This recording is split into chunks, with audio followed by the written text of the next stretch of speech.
Sidang lanjutan kasus dugaan tindak pidana korupsi dengan terdakwa mantan Direktur PDAU Kabupaten Nganjuk Jaya Nur Edi kembali digelar di Pengadilan Tindak Pidana Korupsi, Sidoarjo, Jawa Timur.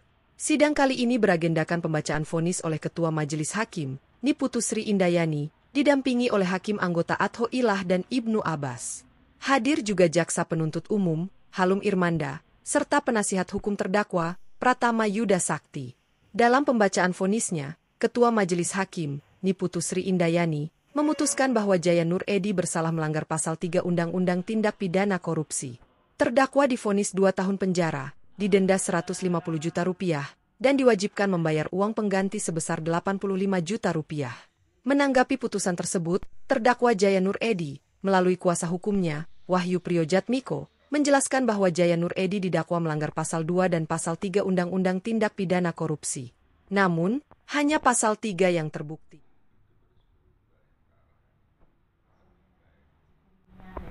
Terima kasih ya. Jadi kemarin itu merupakan klimaks atau puncak dari usaha Pak Jaya dan para PH-nya. Dan alhamdulillah sebenarnya perjuangan Pak Jaya ini telah membuahkan hasil, di mana pada dakwaan Pak Jaya itu didakwa dengan pasal 2 dan pasal 3 UU Tipikor. Alhamdulillah pasal 2-nya tidak terbukti. Akhirnya Pak Jaya dituntut dengan pasal 3 UU Tipikor dengan tuntutan 5 tahun penjara, denda 150 juta, dan uang pengganti sebesar 1 miliar 67 juta.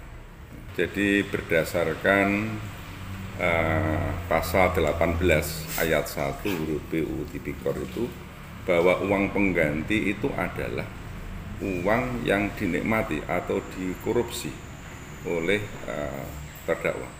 Dengan demikian, ini sudah menunjukkan bahwa hakim memutuskan bahwa uang yang dikorupsi oleh Pak Jaya itu tidak sebesar 1 miliar 67 juta, tapi 85 juta. Namun toh demikian, Pak Jaya masih tetap ingin berjuang, ingin mengajukan banding.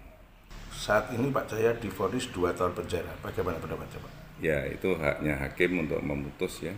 Tapi kita tentu sesuai dengan permintaan Pak Jaya, kita tetap ingin banding ya ke Pengadilan Tinggi Tipikor di Surabaya, terutama untuk memperjuangkan bahwa sama sekali Pak Jaya tidak ada yang dinikmati dari uang yang sekarang diputus dengan 85 juta. Itu tidak benar itu. Rencana banding akan dilayangkan kapan Pak? Ya, banding itu adalah 14 hari setelah putusan kami terima, dan kami untuk itu kami akan mempelajari rasio desidendi daripada majelis hakim dalam memutus Pak Jaya itu. Itulah yang menjadi pokok pemikiran kami bersama untuk memasalahkan bahwa tidak benar Pak Jaya itu menikmati 85 juta sebagai hasil korupsi. Persiapan-persiapan yang sudah disiapkan Pak untuk banding sendiri? Ya, otomatis kita akan memeriksa ulang kesaksian, fakta-fakta persidangan, dan informasi-informasi lain yang relevan dengan persoalan terkait. Menanggapi hal tersebut, Yuliana Margareta, aktivis Salam 5 Jari Anti Korupsi Nganjuk, turut angkat bicara. Menurutnya, keputusan Majelis Hakim Tipikor ini sudah tepat dan mencerminkan integritas tinggi dalam menangani kasus korupsi. Yuliana juga menyatakan bahwa keputusan ini sudah memenuhi rasa keadilan. Mengenai rencana banding dari pihak mantan Direktur PDAU, Yuliana menyatakan bahwa upaya banding sah-sah saja dilakukan. Dalam kesempatan ini, Yuliana juga menjelaskan peran Salam 5 Jari dalam mengawasi tindak pidana korupsi di Nganjuk. Ia mengatakan bahwa Salam 5 Jari di Kabupaten Nganjuk lebih fokus pada pencegahan. Contohnya dengan memberikan peringatan, menyampaikan aspirasi, dan menggelar demo jika diperlukan. Karena kata Yuliana, fokus Salam 5 Jari adalah pencegahan agar ada perubahan moral anti korupsi di kalangan pejabat Kabupaten Nganjuk.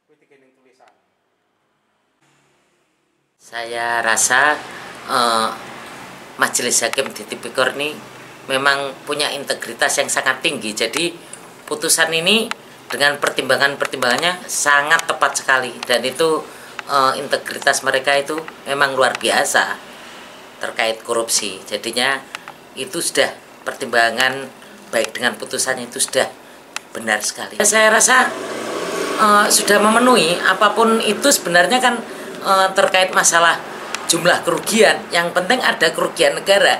Kalau masalah jumlah saya rasa juga tidak terlalu signifikan kalau ngomong terkait bahwa ini adalah korupsi. Jadi korupsi itu memang ya sudah harus mendapatkan suatu ganjaran.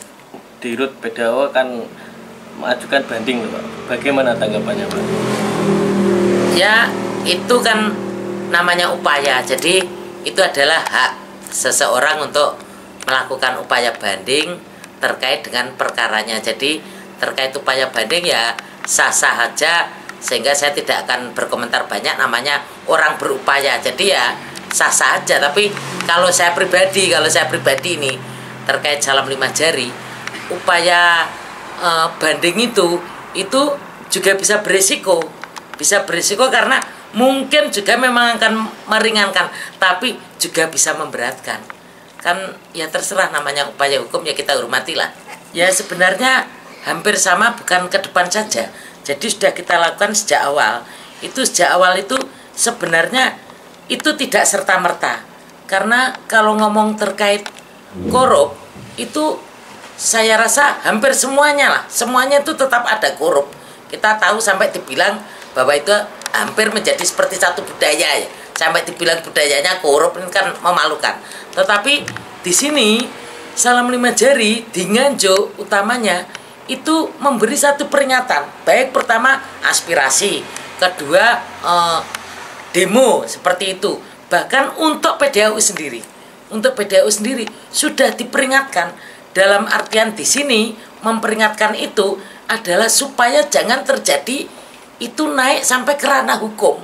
Jadi fokusnya salam 5 jari bukan pada punishment, penghukuman, tetapi lebih ke preventif. Artinya apabila seseorang itu sudah diperingatkan, seharusnya dia segera menemui pelapor. Apa saja yang perlu dia benahi sehingga itu tidak sampai masuk ke ranah peradilan sehingga menjadi satu penghukuman. Karena salam 5 jari lebih mengedepankan yaitu antisipasi atau pencegahan preventif tadi supaya ada perubahan. Jadi ada perubahan moral anti korupsi dalam semua dinas maupun pejabat di Nganjuk. Dari Nganjuk, Jawa Timur, Brenanda Ekspresi TV melaporkan.